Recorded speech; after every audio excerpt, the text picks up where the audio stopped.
example 1, we're going to factor by trial and error. In our previous videos, we factored by what? GCF and by grouping. So here we notice we have a negative term for our C. We're going to identify all our coefficients. A was going to be the coefficient of the x squared term, which is what? 1. We have to identify our B, which is what? Our middle term coefficient, which will be negative 2. And of course, our last term is C, which is our constant, negative 35. Once identified those, we can now what? Proceed to what? To factor it by trial and error.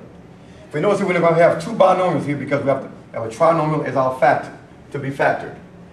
At the end, our negative sign is negative 35. We notice what the middle term is negative, so when we factor our C, when we add our two factors, we have to come up with a negative 2. So we're going to factor it by what? 7 and 5. Now we're going to identify which one is negative and which one is positive. We know there's going to be x over here and x here because what? X times x is what? It's going to be what? X squared. Right harder. Okay. X squared. Now when we have here, we know what? That because the middle term is negative, our next time to go what? With a 7 because what? The larger term always takes precedent what? Over the sign. So we put it here, a negative 7 and a plus 5. Because when we fold it, when we multiply it back to a double distributive, we have to come up what? With the same term here. X times x will be what? Our x squared. The next one will be what? X times will be what? A plus 5x, that's in the middle. The inside will give us a negative what? 7x. And of course the last, 7 times a negative 5 will be what? Negative what? 35. So we have our end terms. The key is what? To get that middle term. Notice what? By our previous understanding of our sign numbers, a negative 7 plus 5 what is our negative 2. Therefore we come up what? With our negative what? 2x.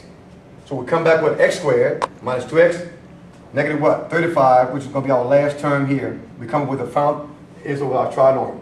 So we call what? Trial and error when A is a negative is what? 1, all positive, negative 1. Example 2, we have the same trinomial, but this time our end term is positive. So we're going to identify the same thing we did in example 1. Our A is still 1. Our B is what? Is a negative what? 2, 12 rather. And our C is 36.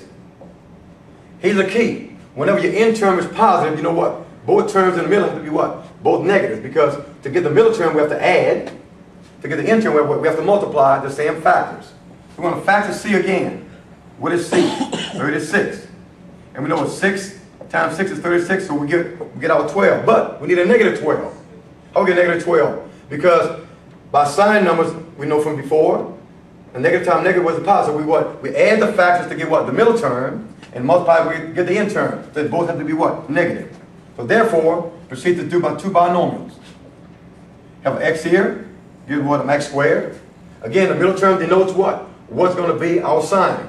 So that'll be what? Negative 6, negative 6. And to check that, we do the same we did in previous example 1. X times x is going to give us what? Our x squared.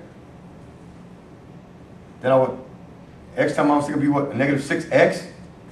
Then the inside, negative what? 6x. And last but not least, negative times negative is going to be what? A positive, 36. Then what? To proceed to what? Our like terms, combining with our like terms right here, we have x squared minus what? 12 plus 36 in the mixed line. Then we have it right here. Our final answer, what we start off with at the very beginning, factoring a trinomial into what? Two binomials, and we just checked it by multiplying two distributive properties right here and get our term here. If the end term is negative, you have a plus and a minus. If it's positive, you have what? Two negatives to get to what? The middle term. Are there any questions? Now, example number 3, we have a little different thing here. We still have a trinomial, but this time our A is not 1 anymore. So we have a little problem here we can address. So A now is what? Is a 2. Our B is what? Is a negative 5. And our C what? Is a negative what? 12. I found the best way to do this is called what they call the AC effect, A times C, to get what we need to get, A times C. To get that, we're going to find out what? We identify all our coefficients. So here, we know we're going to have two binomials again. But the key point is finding what? That middle term. How we find that middle term? So I'm going to proceed to do this. Multiply A times C, which is what?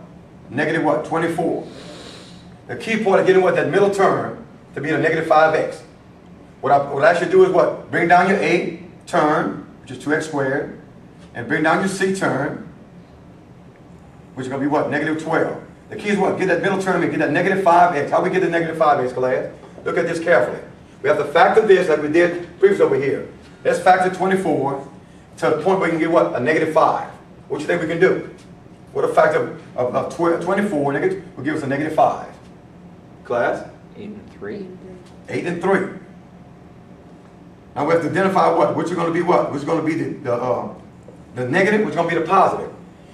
The easy way to know this is that what? Whatever has the negative sign here takes place of what? Over the highest number. So it has to be what? A negative 8, because a negative 8 plus 3 gives what? A negative 5. So we have to what? Use what? The negative 8 with the highest what? Highest term. Therefore, we put it in the middle. The main in the middle. We got to put it in the middle. That's what the middle term is. Negative 8x plus 3x. So we know we have what? That's our 5x right here. Now, from your previous video, we have what? 1, 2, 3, 4 terms. Which from your previous video, you know what? We have to group this. So we're going to group what? This pair with this pair. So here, get a little clear here. So now, class, we have what? A binomial here, a binomial here. What can we factor out of this term, Mr. Moore? 2x. 2x. Very good. So we know now what? From previous video, we divided what? 2x into what? 2x squared. We get what? X. So we divide the greatest common factor again, 2x into negative 8x gives what? A negative what? 4. Again, we come back to our second binomial. Now we do it now. What can we divide by here? What can we pull out the greatest common factor? 3. 3. Very good. Notice what? We've got to put our plus sign, because what? We can't multiply right now because we're trying to find our next set of terms. Take out a 3. Notice we leave what? With x minus 4. Again, we notice again, we have the same thing from the other video. We have what? A common factor, which is what? Which is a binomial. X minus 4, which is common to what? To both of these terms. So we pull that out, either back side or front side, doesn't matter. X minus 4. And we have what? We have the fact we have left over when we divided this into that, we have this left over, 2x. When we divided x minus 4 by this term, we have what? A 3 left. So we have a plus 3. Therefore now we have what? We have taken a trinomial with a coefficient of higher than 1 into what? Factorization all the way down to its lowest what? Term to be factored. We factored now what? 3 types. One with a negative, a positive end term, and one when a is not 1. That's called by doing trial and error.